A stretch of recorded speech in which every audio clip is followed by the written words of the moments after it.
Belief, he will not sell one more record. The recorded conversation was a critical aspect of Jackson's defense against the upcoming allegation made against him. He and his supporters argue that he was the victim of a jealous father whose only goal was to extort money from the singer. Now, what you gonna do to Michael? You're gonna strip him. You're gonna destroy him. You're gonna make sure that he'll never sell another record. You're gonna destroy his career. This isn't just me, the father, talking. It's a conspiracy.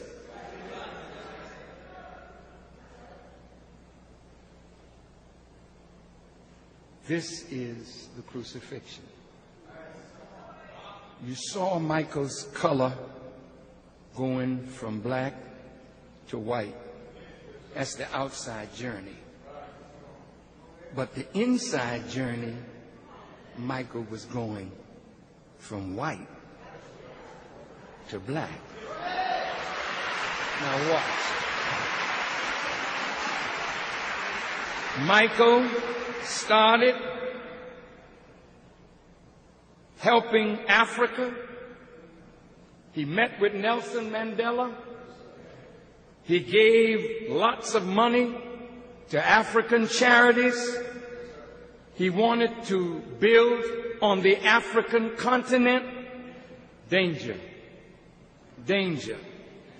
Michael supported 39 charities, donated millions of dollars to important causes through his foundation.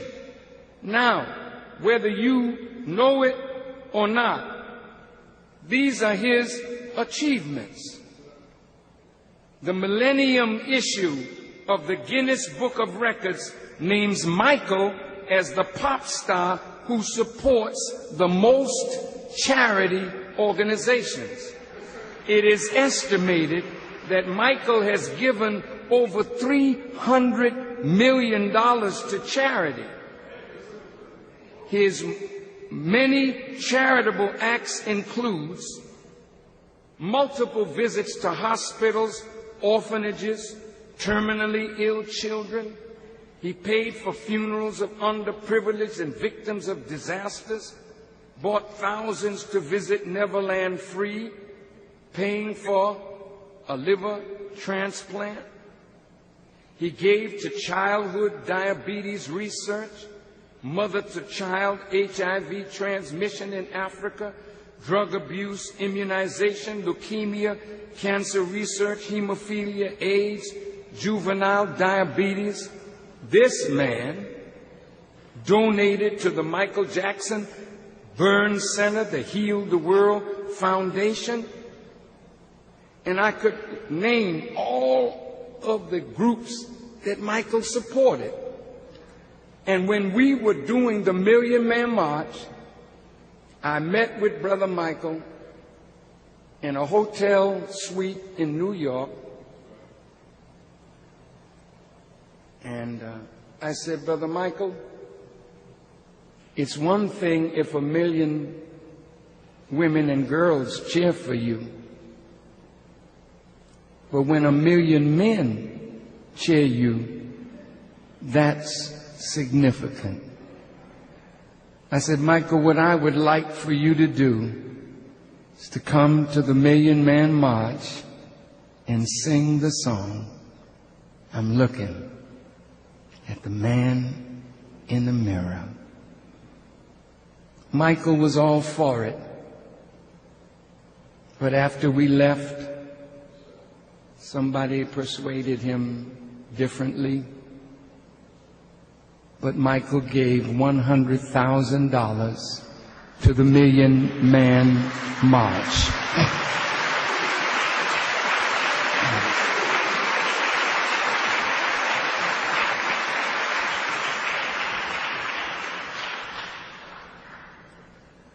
Michael Jackson, in his fight against the record companies, I met with him in Florida, and he and I had a private dinner. And I told him that I was going to the National Press Club and that I was going to talk to the world about the neoconservatives, most of whom are Zionists, and their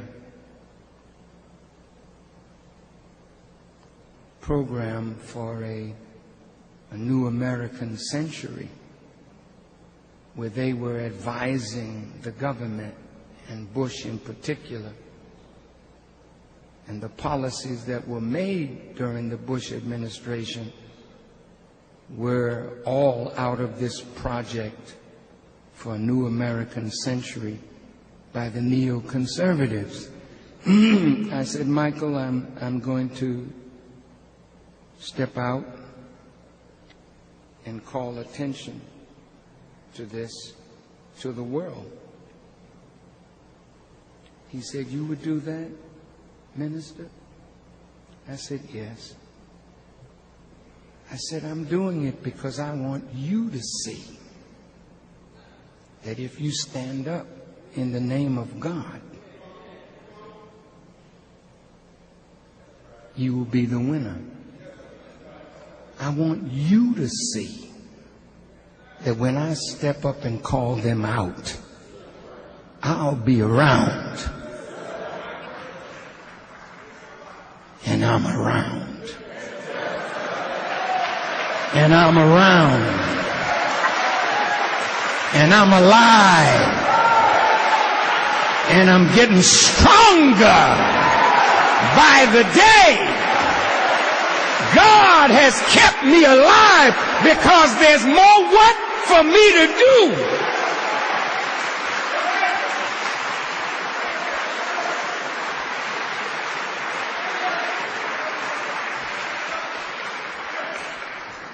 I won't tell you the rest.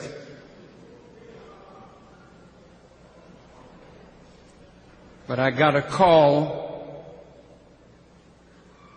I think 7 days before he passed away. It was from a lawyer whose name I won't call,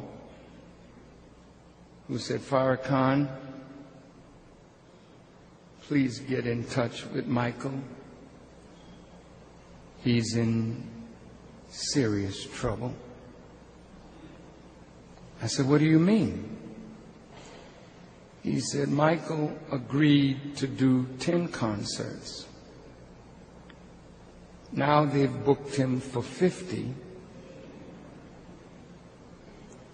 And we're afraid that he won't be able to fulfill the obligation, and he will be sued, and this will be a way for them to take his legacy, the catalog that he owns. I said, well, what do you want me to do? He hasn't called me. He said, but there are people close to him that are followers. I said, really? He said, yes. I said, well, give me a few days. Let me think about it. I went to Africa, and the first day that I arrived in Africa, we were sitting at the table having dinner, and a text message came to Rock Newman that Michael had had cardiac arrest. I hit the table and I said, my brother is gone. 15 minutes later, we got another text message saying that Michael Jackson was dead. I was invited to his memorial